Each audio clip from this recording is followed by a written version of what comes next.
So, okay. ఈ song అంటే Gen Z జనరేషన్‌కి అందరికి కనెక్ట్ అయింది. బట్ లాస్ట్ ఇయర్ ఎండింగ్‌లో వచ్చిన 'ఛాంపియన్‌లో' 'గిరగిర' సాంగ్ యాహ్! అంటే ఎప్పుడో ఒక 7 దశాబ్దాల క్రితం స్టోరీ అది. సో, అవును. ఆ సాంగ్ కంపోజింగ్ అనేది ఎలా? కంపోజింగ్ అనేది పాట ఇచ్చారండి. హ్మ్. చాలా షార్ట్ టైం తీసుకున్నా. ఎందుకో తెలీదు గానీ పాట కనెక్ట్ అయ్యా నేను. ఫస్ట్ నాకు ట్యూన్ ఇచ్చారు. అసలు లిరిక్స్ లేకుండా. తర్వాత లిరిక్స్ లేకుండా ఇచ్చారు. తర్వాత ఏంటంటే లిరిక్స్‌తోని మళ్ళీ ఇచ్చారు.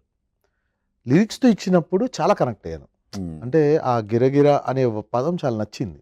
చాలా బాగుంది సార్. చాలా బాగా రాశారు. కాసర్ల శ్యామ్ గారు అవును. రాశారు పాట. సో, నేను ఆయన గురించి ఫోన్ చేసి చెప్పా. చాలా బాగున్నాయి సార్ లిరిక్స్ అని చెప్పి. అక్కడ కనెక్ట్ అయ్యాను. ఆ తర్వాత నేను చాలా షార్ట్ టైమ్ తీసుకున్నా. దీనికి ఎక్కువ కంపోజింగ్‌కి పెద్దగా టైం తీసుకోలేదు. 'గిరగిర' స్టెప్‌కి మాత్రం.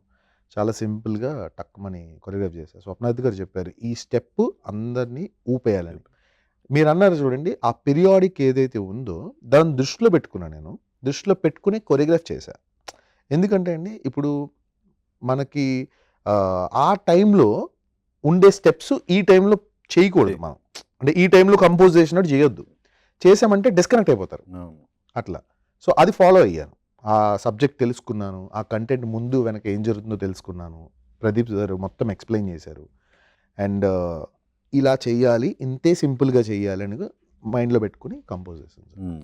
అండ్ సో స్వామి కొరియోగ్రఫీలో కూడా మీరు అబ్జర్వ్ చేస్తే అండి, ఈవెన్ మా వీడియోస్ అంతా కూడా చాలామంది చెప్పేది ఏంటంటే స్వచ్ఛమైన డాన్స్. ఎక్కడ కూడా ఇప్పుడు చూస్తే కొంచెం స్టైల్స్ అనేవి కొన్ని వెస్టర్న్ స్టైల్స్ అనేవి కొంచెం డాన్స్ మారిపోయింది. ఎక్కువ యాక్రోబెట్స్ అని లేకపోతే సంథింగ్ జిమ్నాస్టిక్స్ అలా మిక్స్ అయ్యి. కానీ సందీప్ గారి వీడియోస్‌లో ఒక మంచి డాన్స్, స్వచ్ఛమైన డాన్స్, అది ఫ్యూజన్ అవ్వనివ్వండి, డాన్స్ అయినవ్వని, అది మనకి స్వప్నదత్ గారు బాగా క్యాచ్ చేశారు. ఇప్పుడు ఈ స్టైల్ తెలుగుదనం. ఈ తెలుగుదనం ఏదైతే ఉందో, ఈ తెలుగుదనంలో చాలామంది ఏంటంటే ఏదో స్టైల్ మిక్స్ చేస్తారు. ఆ మిక్స్ చేయడం వల్ల ఆ బ్యూటీ అనేది ఎక్కడో. హ్మ్. సో, సందీప్ స్వామి ఏంటంటే అక్కడ మనం అన్ని దృష్టిలో పెట్టుకోవాలి. అక్కడ హీరో, హీరోయిన్ పాత్రలు దృష్టిలో పెట్టుకోవాలి. ఆ సాంగ్ ఎలా ఉంది అన్ని దృష్టిలో పెట్టుకొని ఒక స్వచ్ఛమైన పల్లెటూరు సాంగ్ అది. అదొక ఆ లిరిక్స్ కూడా చాలా పల్లెదనం, అది చాలా స్వచ్ఛంగా. మంచి పాటండి. అవును. అసలు అద్భుతమైన పాట.